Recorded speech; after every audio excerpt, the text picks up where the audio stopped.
He had walked away from her because of a lie. Yet 4 years later, at a dazzling gala, the truth stood before him, reflecting in a pair of eyes that were unmistakably his own. 4 years earlier, Claire stood on a cold train platform, her fingers trembling as they gripped a sealed envelope. She had written it, erased it, and rewritten it more times than she could count. Each attempt felt inadequate, but she had forced herself to finish. The envelope bore the name of the man she thought would always be hers, Alexander. Inside, she had poured the words her voice could not carry, that she was expecting his child, that she still needed him, and that she wasn't strong enough to face the future alone. But the letter never reached him.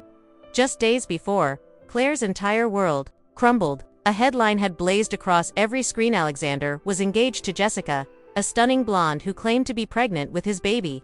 Claire still remembered how her legs buckled beneath her when she saw that photograph splashed across the internet. Alexander smiling faintly, Jessica's hand spread possessively across his chest, her diamond ring glistening like a cruel reminder. It wasn't just the fact that he had moved on. It was the speed, the finality, the way he seemed to erase their years together without even a backward glance. As the train screeched into the station, Claire's chest burned with the weight of betrayal. Her breath caught somewhere between disbelief and heartbreak. That morning, she had been ready to go to his office. She had planned to hand him the letter, herself, to beg him to listen, to give her side of the story. But what good would it have done? He had chosen another future, another family. Jessica, with her subtle manipulations and carefully crafted charm, had secured her place by his side. Claire's voice, her truth, no longer mattered. What she couldn't have known was that Alexander had been just as stunned as she was when Jessica whispered her lie. He had grown a little distant, yes, distracted by the pressures of his career, but unfaithful he had never been. Still, when Jessica insisted her timing proved everything, Alexander, ever the man of reason and responsibility, to accept it. Against his heart, he believed her. But Claire never knew. All she saw was the headlines, the photos, the evidence that seemed undeniable.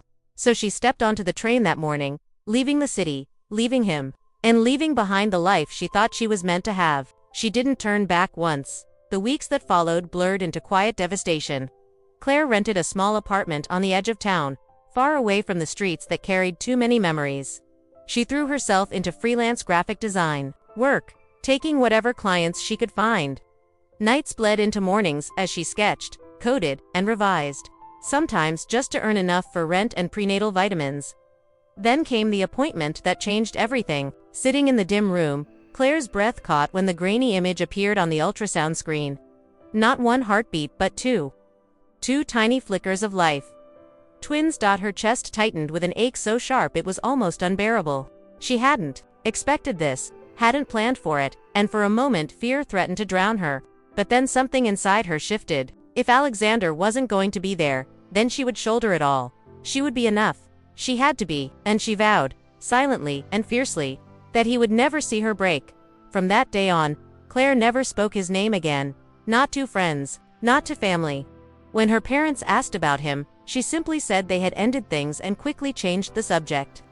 No explanations. No justifications. The pain was hers alone to carry, and she buried it beneath layers of resilience and quiet determination. Each kick, each ultrasound, each long night without him hardened her resolve. Even if Alexander had never truly loved her, her daughters would, and that would be enough. It had to be. Lily was quieter than her sister, but her silence carried a wisdom beyond her years. She observed everything, her curious eyes always taking in more than she let on. Where Emma demanded, Lily questioned. Where Emma leaped, Lily calculated. Claire nurtured both their natures, teaching them to say please and thank you, to treat others with kindness, to ask questions without fear, and above all to trust themselves.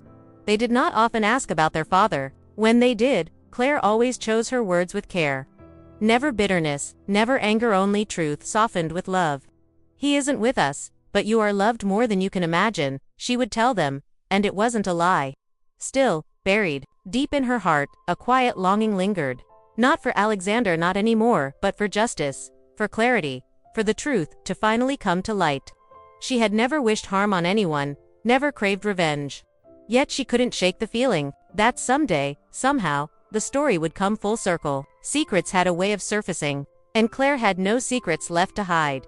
By the time Emma and Lily turned 3, Claire had begun piecing her life back together into something more than mere survival. The crushing weight that once sat on her chest had begun to lift, replaced by a fragile but steady sense of purpose. She was no longer only a mother struggling to endure. She was a woman rediscovering herself, an artist reclaiming her passion, a dreamer daring to imagine a future beyond exhaustion. She had moved into a slightly larger apartment at the city's edge. It wasn't luxurious, but it had a small balcony, where the girls planted marigolds in chipped pots, and where Claire could sip coffee in the quiet dawn before they woke. The space bore the marks of modest living second-hand shelves sagging under the weight of books, her own paintings brightening the walls, toys scattered across the floor. But to Claire, it was beautiful. It was theirs. A home carved from love and perseverance. Her career, too, had begun to shift. The boutique agency she worked with admired her unique vision and soon began recommending her to others. Slowly, Claire's name grew in the design world. She became known for creating brands that didn't just sell products but told stories, emotional, honest stories. Many of her clients were women entrepreneurs. Women who, like her, had started with nothing and clawed their way toward recognition. Claire connected with them not only through her craft but through empathy. And that empathy infused every line, every design. Life was still relentless. She still worked late nights, still answered emails while pushing swings at the playground. But the chaos no longer felt suffocating. It carried hope. For the first time, she could glimpse a horizon that belonged not only to her daughters but to her as well. Emma and Lily, now brimming with energy and curiosity, had started preschool nearby. Claire walked them there each morning, one small hand wrapped in each of hers, their chatter filling the air with endless questions about trees, clouds, and the mysteries of bugs. 2 strangers, they looked like any other happy family. Claire let them believe it. She owed the world nothing, not her pain, not her history. The twins grew closer each day, sharing a language that needed no words. They finished each other's sentences, invented elaborate games, laughed at jokes only they understood. Claire often watched them with a bittersweet ache, knowing one day their innocent questions would become heavier. One day they would want to know more about the man who wasn't there. She had rehearsed the answers 100 times in her head, but had never spoken them aloud. Not yet.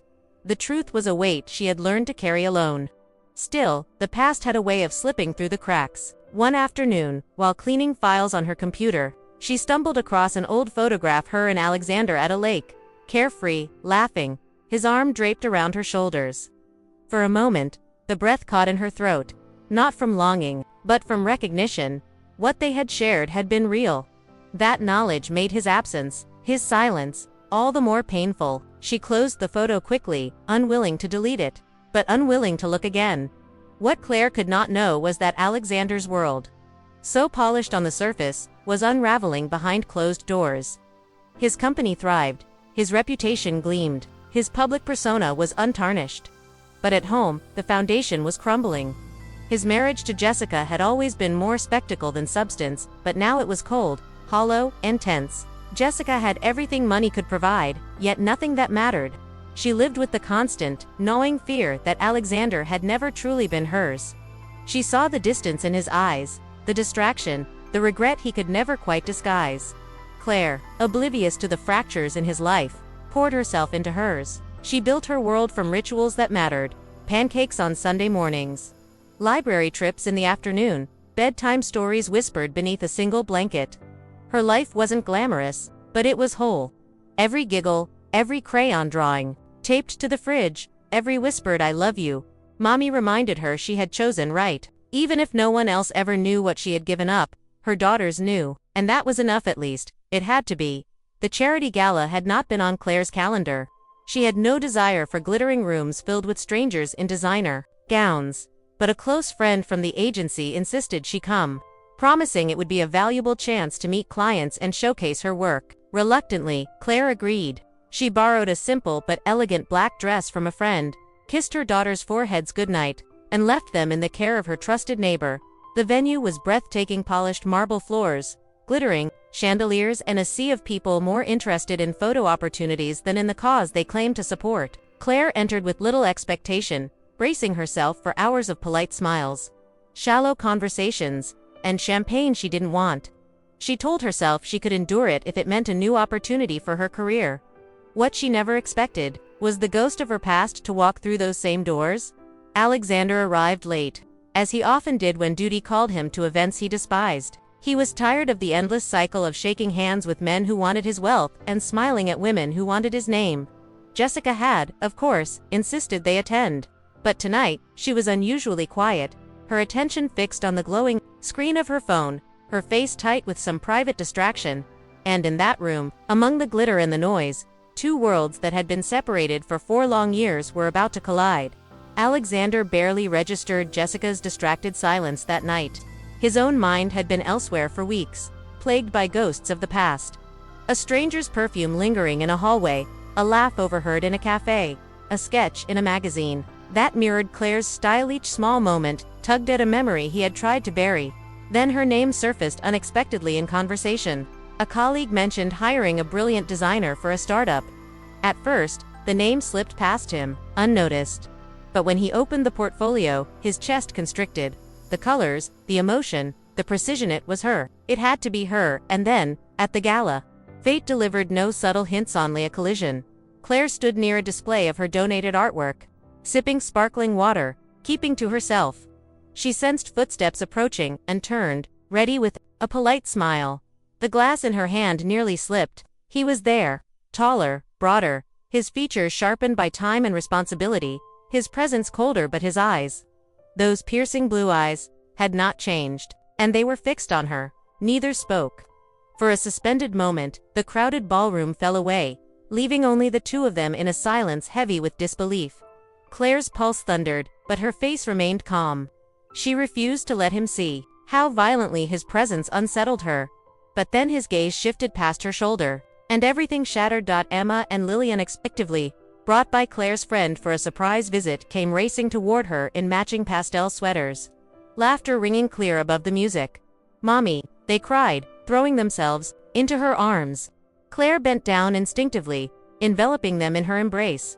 When she arose, Alexander's face was no longer controlled. His expression collapsed, shock hollowing his features. He stared at the twins as though staring at an apparition. In their eyes, his eyes, he saw the truth. No tests, no explanations were needed. The tilt of their heads, the shape of their smiles, the reflection of himself, it all screamed what he had never known. The truth slammed into him, unraveling years of certainty. Jessica's pregnancy, the rushed marriage, the suffocating emptiness that followed, lies, all of it. He opened his mouth, but words refused him. Claire's voice, low and steady, cut through. "This isn't the time or the place." Without flinching, she turned, gathered her daughters, and walked away. Not in fear, not in shame, simply in strength. She would not allow him to control the moment. Alexander stood rooted, lost in a sea of oblivious strangers. Jessica appeared at his side minutes later, saying something trivial, but he didn't hear her. His world had been torn apart, and she didn't even notice. His gaze stayed fixed on the empty space where Claire had stood, the woman he had abandoned, and the children he had unknowingly left behind. That night, long after the gala's lights faded, Alexander sat alone in his study, whiskey untouched at his side, phone face down on the desk. Hours passed in silence. He barely moved. He could hear nothing but his own breath, shallow and unsteady. The truth clawed at him, tearing through every defense, every rationalization. His entire life had been built on betrayal, Jessica's lies, his misplaced sense of duty. And now he saw it for what it was, a hollow imitation of the life he should have lived. For the first time in years, he questioned who he truly was. But one truth burned clear. He had to see Claire again. This time, she deserved to hear everything. The sight of the girls haunted him into dawn. His eyes followed him through the night, innocent and unknowing, yet unmistakably his. He paced his house like a prisoner in his own skin, replaying the moment again and again.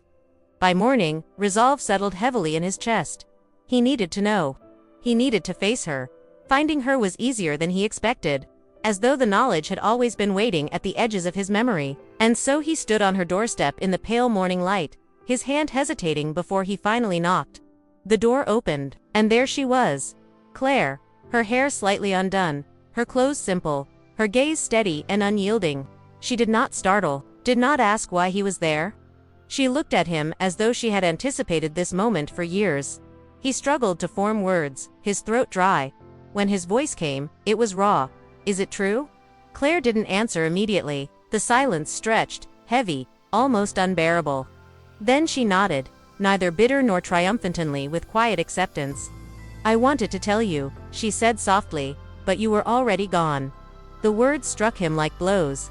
Behind her, evidence of the life he had missed lay scattered in plain sight: tiny shoes by the door, drawings taped to the fridge, 2 small jackets hanging neatly on hooks, each detail carved into him, reminders of milestones stolen by lies, first steps, first words, countless nights where Claire had stood alone.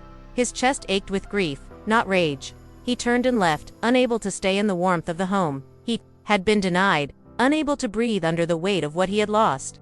Driving away, his mind unraveled Jessica's too perfect smile, her conveniently timed announcement, the chains of a life he had never truly chosen. And for the first time, Alexander realized he hadn't simply lost Claire. He had lost himself. The memory of that night lingered with Alexander, not as a wound anymore, but as the beginning of everything. What once felt like an ending had become the moment where illusion shattered, and truth began. A year had passed, stitched together by small routines, unexpected joys, and the steady rebuilding of something real. By the time Emma and Lily's preschool graduation arrived, Alexander was no longer an outsider in their world. He was part of it so seamlessly that even he sometimes struggled to recall life before their laughter filled his days. That morning, he fussed nervously over their tiny dresses, fumbling with ribbons and hair clips, while the girls twirled in front of the mirror, demanding approval. Claire leaned casually against the doorway, amusement in her eyes as she handed him the comb when his hands faltered. Their eyes met in a quiet exchange, an unspoken acknowledgement of just how far they had come. At the school, the air hummed with parents' chatter and children's squeals, walls plastered with uneven decorations and glitter scattered like confetti. Alexander stood among the families, not as a stranger anymore, but as someone who belonged. When Emma and Lily waved from the stage, their voices lifting with the songs they had practiced for weeks, his throat tightened. He clutched the program with trembling hands, realizing this wasn't just their milestone, it was his too. For years, he had dreamt of fatherhood, only to have it stolen by lies. Now, in the most ordinary yet extraordinary of moments, he was living it. Claire stood at his side, serene and steady, and though no words passed between them, her presence was an anchor. There had been no grand reconciliations, no sweeping declarations of love. Instead, there had been something quieter, stronger, a slow layering of trust, of respect, of choosing to move forward one day at a time.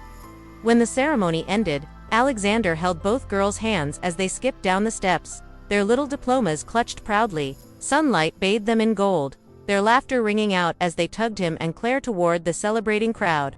In that instant, Alexander understood. What had been broken hadn't disappeared. It had transformed. The scars of the past remained, but they no longer defined him. No longer defined them. That evening, after the celebration quieted, and the girls collapsed into sleep, Alexander and Claire sat on the porch, the air cool and scented faintly of summer. He turned to her, not with rehearsed words, but with the simple honesty he had only recently learned to trust. Gently, he suggested a weekend away, a trip to the mountains, where the 4 of them could leave behind noise and routine, where the girls could chase butterflies along the trails and they could breathe in the silence of tall pines. For a heartbeat, Claire studied him, her gaze unreadable. He braced for hesitation. But then she smiled softly, steadily, and said yes. Her answer carried no reluctance, no bitterness, only truth. A truth that families belonged together, and in that moment, Alexander felt something stir within him, something he hadn't felt since boyhood. It wasn't nostalgia. It wasn't the reclaiming of an old life. It was the discovery of a new home, one built not of walls, but of laughter, forgiveness earned, and love rediscovered in its simplest, truest form. Looking at Claire in the fading light, Alexander finally understood. The journey wasn't finished. There would be struggles, missteps, days shadowed by the past. But this time, he welcomed them, because for the first time in years he wasn't walking alone.